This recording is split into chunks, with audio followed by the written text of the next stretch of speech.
دوسرا وہ سبب جس کی وجہ سے شعبان کی 15ویں رات اور شعبان کے 15ویں دن کا اہتمام ہوتا ہے، شب برات کا اہتمام ہوتا ہے،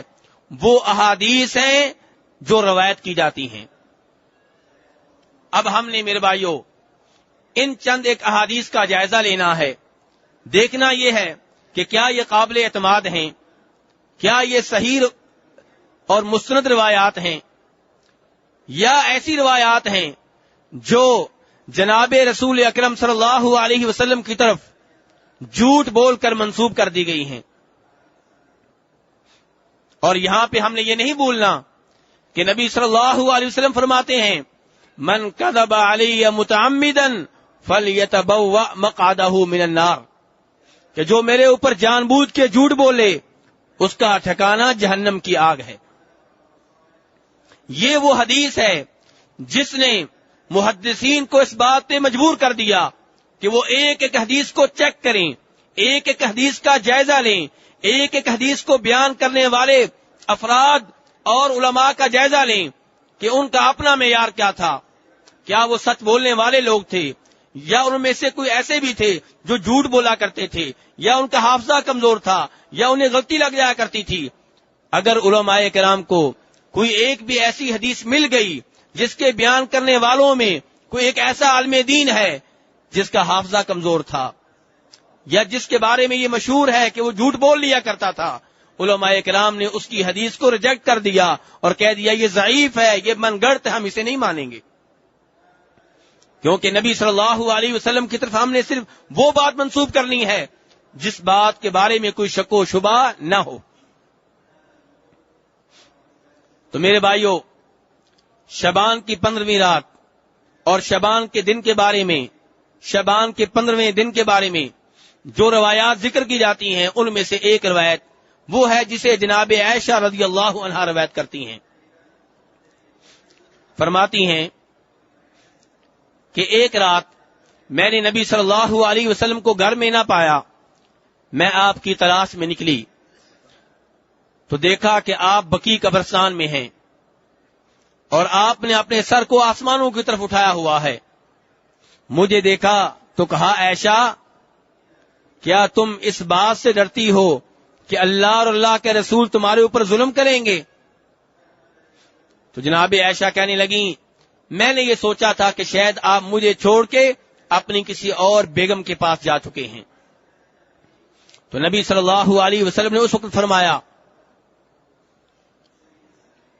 کہ اللہ تبارک و تعالی شعبان کی 15ویں رات، شعبان کی 15ویں رات کو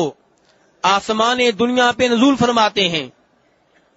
اور پھر یہ ندا لگاتے ہیں کہ کون ہے جو مجھ سے اپنے گناہوں کی معافی مانگے میں اسے معاف کر دوں، کون ہے جو مجھ سے رزق مانگے میں اس کو رزق دے دوں۔ اس طرح کی ندا اللہ تبارک و تعالی لگاتے ہیں اور پھر فرمایا کہ اللہ تبارک و تعالی اس رات عربوں کے مشہور قبیلہ کلب قبیلے کا نام ہے، اس قبیلے کی بکریوں کے بالوں کے برابر لوگ جو ہیں بلکہ ان سے زیادہ لوگوں کو معاف کر دیتے ہیں۔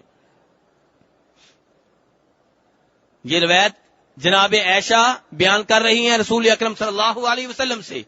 کہ آپ نے فرمایا کہ شعبان کی 15ویں رات کو اللہ تبارک و تعالی کتنے لوگوں کو معاف کرتے ہیں؟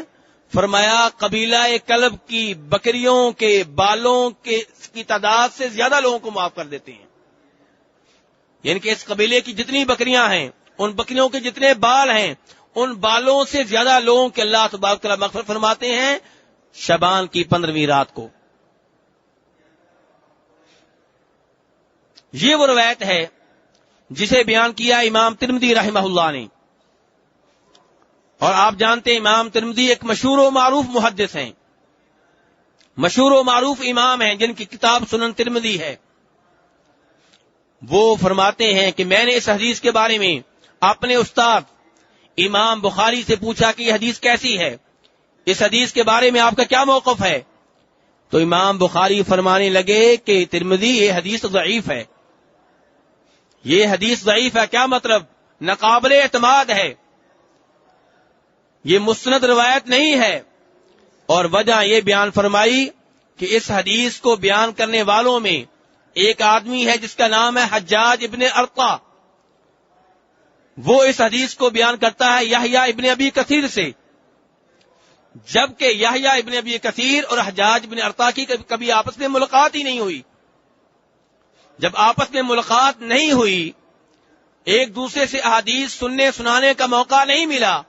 پھر حجاج یہ حدیث یحییٰ سے کیسے روایت کر رہا ہے؟ اور یحییٰ جو ہے اس حدیث کو بیان کرتا ہے جناب عائشہ کے بانجے عروہ سے، اور یحییٰ اور عروہ کی آپس میں حدیث سننے سنانے کے سلسلہ میں کوئی ملاقات ثابت نہیں ہے. اور پھر عروہ اس حدیث کو روایت کرتے ہیں جناب عائشہ سے. اب ہم کیسے مان لیں کہ جناب عائشہ نے یہ حدیث بیان کی ہے، جبکہ ان سے حدیث نقل کرنے والے نیچے جو ہیں حجاج ابن ارطا اور یحییٰ ابن ابی کثیر، وہ اپنے اپنے استادوں سے حدیث سننے سنانے کے سلسلہ میں نہیں ملے. تو جب یہ عیب آ گیا، یہ کمزوری آ گئی، تو اس حدیث کو مانا نہیں جا سکتا. یہ ضعیف حدیث ہے، ناقابل اعتماد ہے. اور یہ کس نے بیان کیا ہے؟ حدیث کے امام امیر المؤمنین جناب محمد ابن اسماعیل البخاری رحمہ اللہ نے. تو پتہ چلا کہ اس حدیث کو بنیاد بنا کے شعبان کی 15ویں رات کی کوئی فضیلت بیان کرنا یا اس کا عقیدہ رکھنا درست نہیں ہے، بلکہ یہ جناب رسول اکرم صلی اللہ علیہ وسلم سے حدیث نقل کرنے کے سلسلہ میں جو احتیاط